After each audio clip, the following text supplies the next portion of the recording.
you're listening to Abstract AF. I'm Sneha Jaiswal, and I'm going to be talking about the novel Wives and Daughters.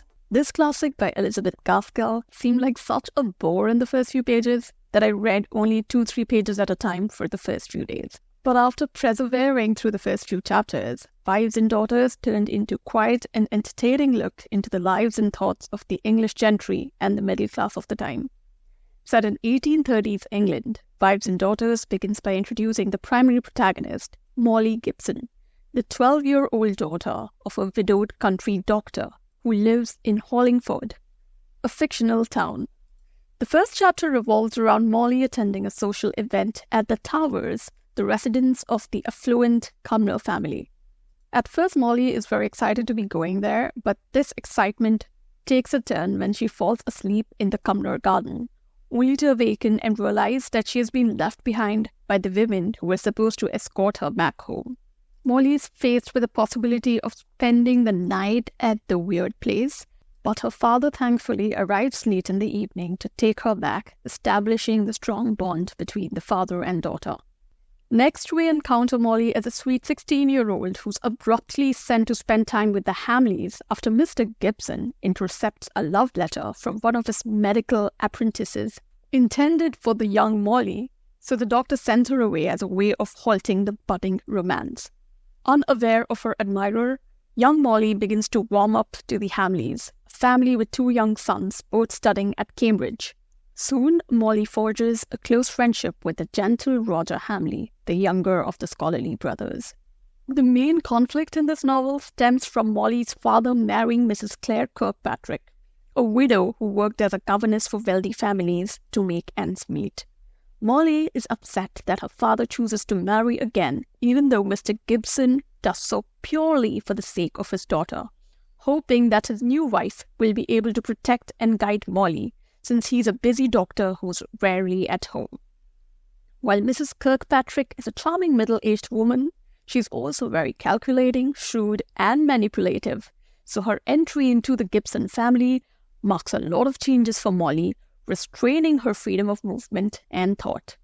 But Mr. Gibson's marriage also brings into Molly's life one of her greatest friends, Claire's only daughter, Cynthia. Slightly older than Molly, Cynthia Kirkpatrick is a stunningly beautiful and bewitching young woman, and the 2 girls immediately form a strong sisterhood.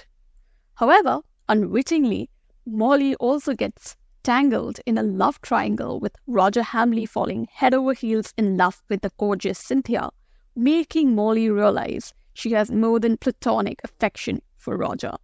Cynthia makes her entrance after over 20 chapters in the novel, and that's when Wives and Daughters becomes much more engaging to read.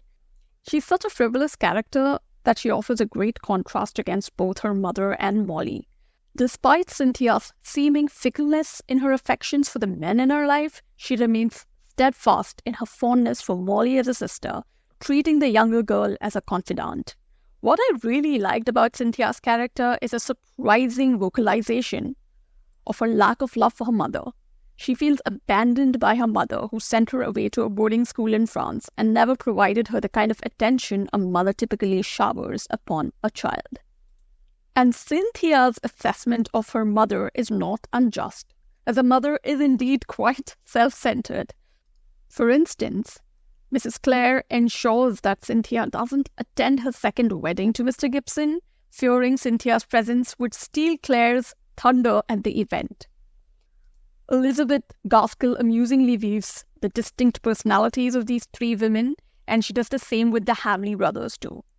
While Roger Hamley is portrayed as a shy, serious and intellectual individual, often deemed plain-looking by most, his older brother Osborne is described as exceptionally handsome, jovial and something of a prodigy, until the revelation of his academic failures comes to light.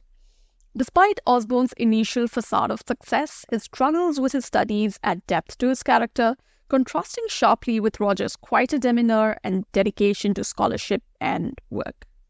The primary focus of Wives and Daughters remains the evolving relationships of Molly Gibson with those around her and the lessons she learns along the way.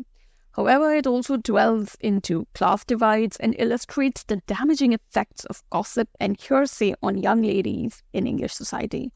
A major subplot involves the spreading of unfortunate rumors about Cynthia and then Molly, resulting in a plethora of problems for the young women.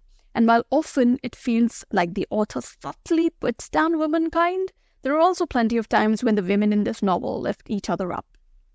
Overall, despite occasional dull moments, Wives and Daughters proves to be a fascinating study of English society and the complexities of young men and women's hearts during that time period. It captures the domestic sphere with all its trivialities and sometimes exaggerated emotions, where even a simple dinner invitation can become a matter of debate, fuss, and heartache. However, the greatest disappointment for readers lies in the fact that Elizabeth Gaskell couldn't finish the novel, something I was unaware when I began reading this book. As a result, there's actually no climactic chapter. All we get is a hasty explanation of how the author might have intended to conclude the story, which honestly is pretty predictable, so I would say I would rate this novel a 3 on 5. Definitely give it a try if Victorian romances sound interesting to you. And that is all from me. Talk to you the next time.